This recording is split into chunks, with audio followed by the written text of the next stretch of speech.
Hey guys, Justin here, or Mr. Fisher Mooser, or Moose for short. Welcome back to another video. This video is the parent's guide to Airsoft. So whether you are new to Airsoft or are the parent of someone who is wanting to get into Airsoft, this parent's guide to Airsoft will answer many of the questions that you may have. Let's start off with, what is Airsoft?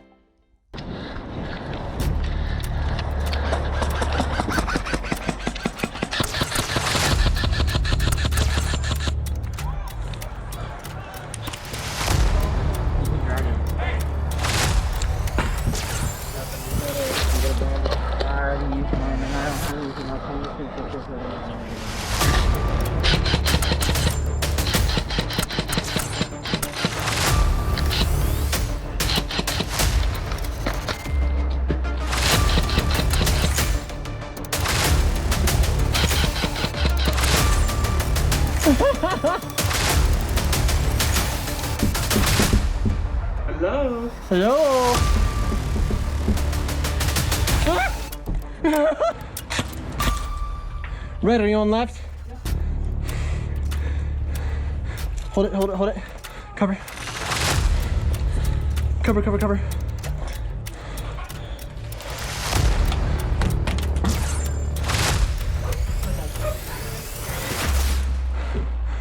Okay, Red.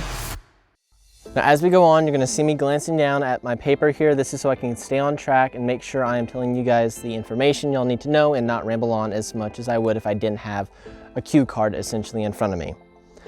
So before we go any further, I would like to clarify that this isn't a guide for new or beginning players who already have an idea of what Airsoft is.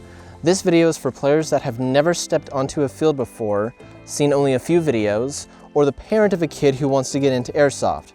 I'll be making another video for beginning players that I suggest you watch before going out onto the field. But without further ado, let's get into it. So what is Airsoft? Airsoft is a sport where players use replica guns that shoot small plastic BBs to fight in military-style missions and objectives. These games can range from 30-minute skirmishes all the way up to multi-day-long overnight milsim events. So one thing that commonly confuses people is the difference between an airsoft gun and a BB gun or air rifle. Some people refer to BB guns as air guns or air rifles. These guns shoot metal BBs or pellets and are shooting at much higher speeds, approximately 1,000 all the way up to 1,700 to even 2,000 feet per second. An air rifle is made for hunting small game and is usually used to introduce kids to guns before allowing them to wield firearms when they get older. Whereas an airsoft gun shoots small plastic BBs and shoots significantly lower than an air rifle, usually about 300 to 500 FPS depending on your class.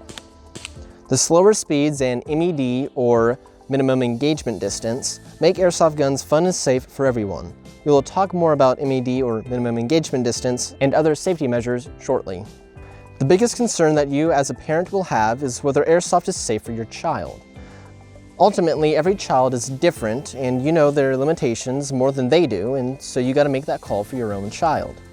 But to ease your mind, I have seen kids playing from all ages. I even brought my 8-year-old cousin out to the field and he had a blast.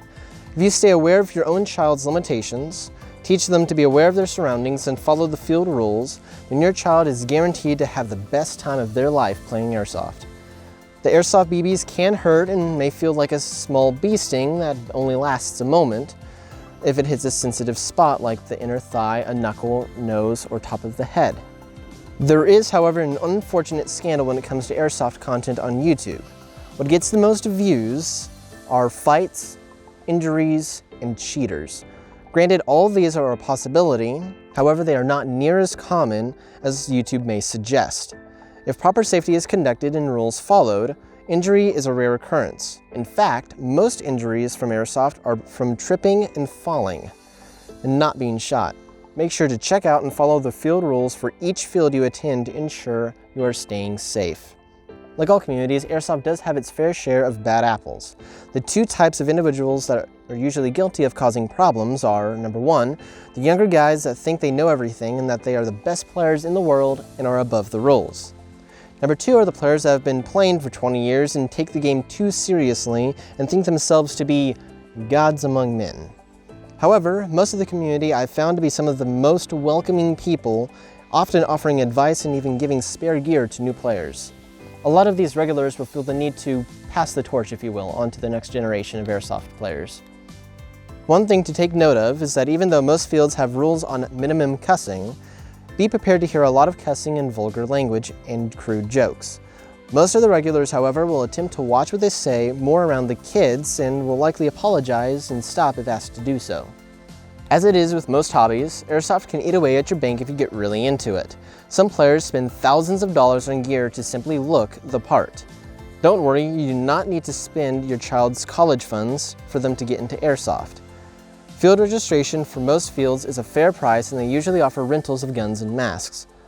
If your child is just getting into Airsoft, simply contact your local field and see what they have to offer for gun masks and rentals. This way you are adhering to the field's regulations for iPro and FPS limits without needing to do a bunch of research. My local field charges $30 per person for the whole 2-day weekend, Saturday and Sunday, and charges $20 per rental for both gun and mask for the whole 2-day weekend. You can play Airsoft on any private property that has enough room that you do not need to worry about stray BBs hitting a bystander. However, your best, safest, and most fun option is to find a local Airsoft field. Do some Googling. I live in the state of Oklahoma, where the main fields are T1 Airsoft in OKC and 2 fields located in Tulsa. If you need help finding a field near you and you live in the US, let me know in the comments and I'll see what I can do to help you out. Airsoft is a sport and thus comes with potential dangers. It is not unheard of that eyes and teeth are shot out. However, all these cases are due to someone not following the proper safety procedures. To ensure your child's safety and that they follow the rules, here are the main things you need to keep in mind. The number one thing you need to do to make sure of safety in Airsoft is proper eye protection. First thing to do is to check the requirements of your local Airsoft field. Most fields require kids under 18 to wear lower face protection as well. Eye protection, whether goggles or masks, should be full seal and ANSI Z87-1 rated. Full seal means that it is fully sealed against your face and no BB can sneak through the sides. A good way to determine if your iPro is full seal is to take a pencil and try to push it through in loose places. If the pencil can make it through, so can the BBs. Make sure your iPro is fully sealed or use a proper mask. The ANSI rating has to do with the strength and density of the lenses in the iPro. You need to make sure that a high-powered BB won't shatter the lenses of your iPro. If you plan on purchasing iPro instead of renting, make sure to check if they are ANSI Z87.1 rated or higher. Something that commonly gets overlooked is wearing proper footwear. Wear footwear that is durable, comfortable, and not loose-fitting. Crocs, sandals, or high heels are not proper footwear and will likely end up with someone being injured. Proper footwear would be tennis shoes, hiking shoes or boots, or some other form of shoe that fits well and has a good grip. Now, your primary safety is not the actual safety that is on the gun. Your primary safety is your trigger finger. Your gun will never go off if you never touch the trigger. With that said, you should keep the gun on safe and your finger off the trigger until you are ready to shoot. Keep the gun pointed in a safe direction. If you were to pull the trigger, where would your gun shoot? If you are in a squad and enemies are ahead and you are hunkered down behind cover, don't accidentally shoot one of your teammates in the back of the head at point-blank range because you weren't being mindful of where you were pointing the gun. This then eliminates what is called blind firing, which is when you stick your gun around a corner or over a fence and shoot blindly without knowing who or what is on the other side. This not only is unsafe, it violates most MEDs and is just stupid. Don't do it. Laws regarding Airsoft and the transport of Airsoft replicas are different per country and different per state. Treat the replicas as if they are real guns and don't point them out the window while driving down the road or be playing with them in the car. The replicas should be kept in a gun case or sleeve, or at the very least, lay down in the back away from everyone. If you are pulled over, inform the officer that you do have Airsoft toy guns in the car and just don't wave them around. Officers must treat each traffic stop as if the person behind the wheel has a gun and could potentially use it on the officer. Therefore, if the officer sees a gun being waved around in the car, he may have to react in self-defense. For the same reason, Airsoft guns should not be played in a rural area or in town. On top of the officers getting multiple calls of kids with guns, you also risk injury of neighbors or damaging property with stray BBs. Another common question regarding laws in Airsoft guns is whether it is illegal to remove the orange tip. This is different for each state, but for the state of Oklahoma, the orange tip is only required for the taxed sale of the gun and can be removed afterwards. However, this just makes the Airsoft gun look more like a real gun and is at a greater risk of either an officer assuming the worst or someone grabbing a real gun thinking it was the Airsoft gun. I personally have removed the orange tip on my gun, but always keep the gun in its case. You are ultimately responsible for the safety of your child and their actions, so make sure to teach them proper firearms safety. I will be making a video in the future that will discuss gun handling and safety in more detail and can be applied to both airsoft guns and real firearms. Airsoft guns are not as strong or powerful as an air rifle, but can still do damage to people and property. In most cases, airsoft is not strong enough to break glass. However, it is still best to take caution, and as part of firearms safety states, be sure of your target and what's behind it. Following this rule will limit the amount of injury and damage that could be dealt. Every field has its own set of rules. It is your responsibility to know and adhere to these rules, and not the job of the field staff to relay them to you. Even if you weren't aware of the rule, they still have the responsibility and authority to punish you for it. Therefore, be sure of your field's rules before visiting the actual field. Some of these rules are universal and are the same everywhere, whereas others vary from one another. I will quickly go over some of the rules of my home field, T1 Airsoft, as an example. This list does not contain all of the rules of the T1 Airsoft field. You are ultimately responsible for reading and knowing the rules, and not rely on me relaying them to you. Once again, this is an overview and not a full list of all the rules. Make sure to go to their website and read their rules. The first one I'm going to list is the waiver. The online annual waiver must be completed and submitted before players are allowed onto the field to play airsoft. The annual waiver is based on the fiscal year. In each fiscal year, the waiver must be filled out again. If a player is under the age of 18, a parent or legal guardian must fill out the waiver using the player's name and age. Number 2 I'm going to list is age. The minimum age for the T1 Airsoft field is 8. Players under 12 will require a parent or guardian to be present for their first time playing. Players under 18 require a waiver signed by a parent or guardian, and players under 18 are required to wear lower face protection as well. Number 3 I'm going to list is dress code. Players are not allowed to wear any red clothing. Red is the color for do not shoot. Dead rags and staff uniforms are red. Footwear must be closed toe and heel. Number 4 I'm going to list is conduct. All participants are expected to treat each other with respect. Do not call other participants out as hit. They will call themselves out if they were hit. Hate speech of any kind is not allowed. Threatening other players will result in an immediate ban. Number 5 is ammunition. Players may bring their own BBs to use, but all BBs must be biodegradable and must be 0.20 grams or heavier. We suggest only using high quality BBs, as cheaper BBs can damage a gun. Number 6 should be a given, and that is real firearms. Real firearms are not allowed at the field due to the similarities with airsoft replicas. You don't want to accidentally bring a real gun onto the airsoft field, so simply don't bring it. Number 7 I'm going to list is administration. Admins are the only figures on the field with authority. Do not attempt to resolve issues yourself. All players are expected to listen to administration at all times. Number 8 is going to be eye and face protection. All players must wear full ceiling ANSI Z87.1 rated eye protection. Eye protection must be worn at all times while on the field. Eye protection is a zero tolerance policy. All players under 18 years old must wear lower face protection.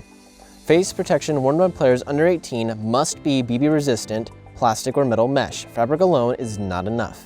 Going into some of the gameplay rules. So number 9 I'm going to list as dead rags and dead lights. It is mandatory that participants have dead rags on their person at all times.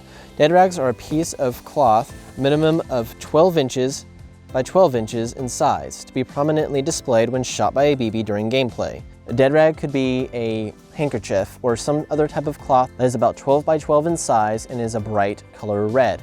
You display this whenever you are hit or you are dead, or if you are walking back to your car in the middle of a game. You wear your dead rag to tell everyone, don't shoot, I'm either a dead man or I'm leaving the field. Dead lights are essentially the same thing, but for nighttime gameplay, which is not that often at T1 Airsoft. Number 10 is going to be emergency call blind man. All players are required to yell blind man when a player is injured or risks being injured, such as when their eye protection falls off, for example.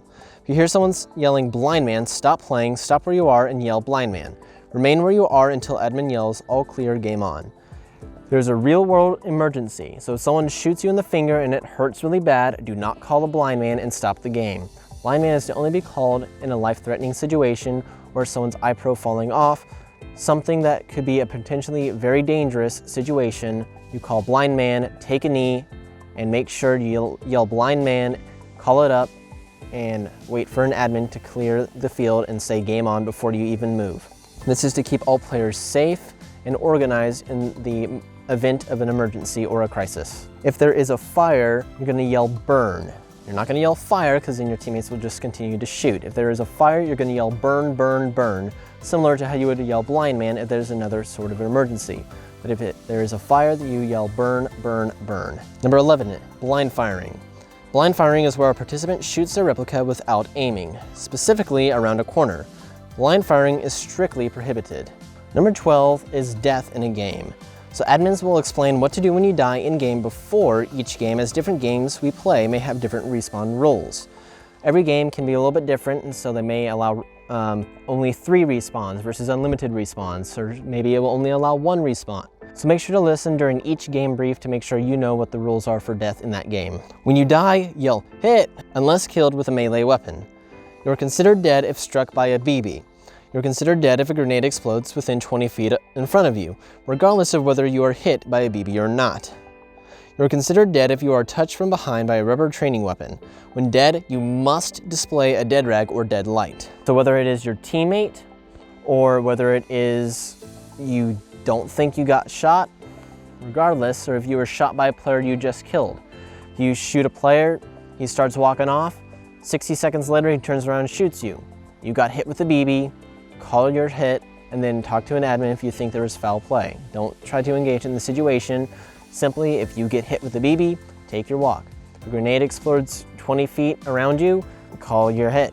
If a grenade explodes nearby you or relatively where you think a grenade should have killed you, just call the hit.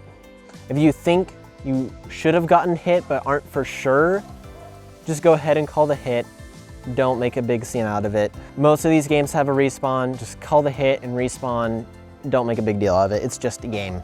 So number 14, this is a rule that is definitely different per field. A lot of these rules may vary slightly, but some of them are kind of universal. This rule is a little bit different per field. So this is safety kills or bang bang. So T1 does not provide safety kills at their field. Players must be killed as explained in Death in Game and Melee Kills. If you decide to offer someone to call themselves dead, they may accept it. Calling yourself dead is final, and you may not change your mind afterwards while walking off. So essentially, if I walk up behind someone and my gun is able to shoot with a 0 MED or minimum engagement distance, then I have to pull the trigger and hit them for them to be killed. If I wanted to try to give them a bang bang, meaning I yell bang bang and they call their hit and walk off, at T1 Airsoft, they are not required to take that bang bang. I can offer it and they can accept it, but they are not required to. It's safer just to take the shot and then carry on. Number 15 is chrono and inspection. So all participants are required to have their Airsoft replicas chronographed before participating in any games. Chronographed is they test how fast your gun shoots.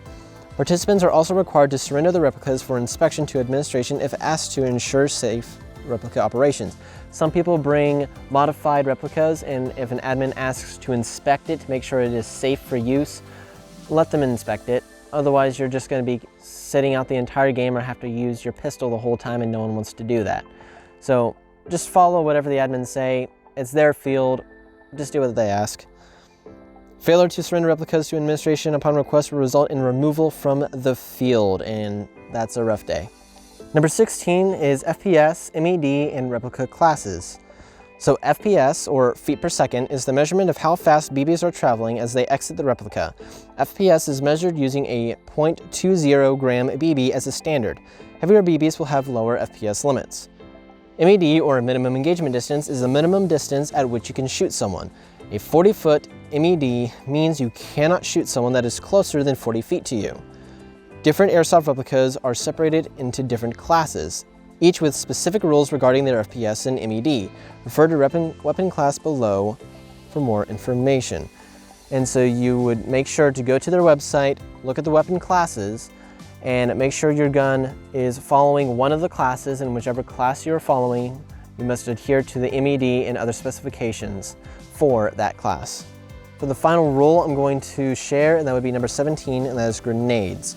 All grenades have a 20-foot kill radius. BBs expelled from any type of grenade count as a hit, even if more than 20 feet away.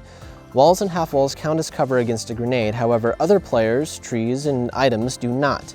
All grenades must detonate to count as a kill. Previously detonated grenades or shells are not allowed to be thrown at other participants to fool them, no dummy grenades. Detonated grenades or shells are considered destroyed once used, and they may only be rearmed at respawn. For example, if you have a plastic spring grenade and it lands and it launches BBs everywhere, even if it landed right next to me, if it didn't launch the BBs or none of the BBs hit me, I am not out because it did not fire or it did not detonate. A detonated grenade, for example, I have a 3D printed grenade that uses not percussion caps, but uses cap rings from those old 8-ring cap guns, and that is a detonation. Or if you use a Thunder Bee or any other professional grade grenade, that is a detonation and would count as a kill if it landed next to you and detonated. But those spring grenades that land and just spring out BBs, unless one of those BBs hits you, that will not count as a kill. We're on the final step, and I'm losing daylight, so I'm gonna hurry up here. And that is what to expect and when you go to your first visit of T1 Airsoft, especially, but also if you gotta go to other fields, this is a good thing to think about. So first thing would be, what do I wear? And that'd be number one, something comfortable. You do not need to wear full camo gear and a full setup. You don't need a full kit to start playing Airsoft. Start off, just have fun. You don't need to spend thousands of dollars to just look cool. You can maybe have that as a goal in the future, but that's a long-term goal. Don't make that as I need this in order to play Airsoft. That is simply not true. Just wear something comfortable that you don't mind getting dirty, and then make sure you bring proper eye pro or face pro, and face pro if you're required to wear it. Just a good pair of jeans, or you could wear like cargo pants are a good thing if you can't find BDUs. Cargo pants are a good thing because they're durable if you can find some. Simply go to your local Goodwill or something and you can find probably some BDUs somewhere. Just something comfortable that you don't mind getting dirty. And then make sure footwear, your shoes are good, comfortable shoes, but they're also durable, they're tough, and they have good grip. In other words, don't wear sandals, Crocs, those are unsafe. Don't wear something that's really slippery. I suggest don't wearing boots because you can trip them easily. I meant like water mud boots. Those you'll probably just trip. Wear something like maybe like hiking boots or tennis shoes, like an old pair of tennis shoes or something. Or if you can find combat boots, great. Hiking boots, great. Just be safe and be, smart about what you're wearing. You're gonna be running around either in the woods or in a field, and it's a bunch of stuff that can trip you, and so just make sure you're wearing something safe for that. And then triple make sure you're wearing proper eye pro and face pro. Anyway, guys, I'm out of daylight, and so I will catch you guys in the next one. Thanks for watching. See ya.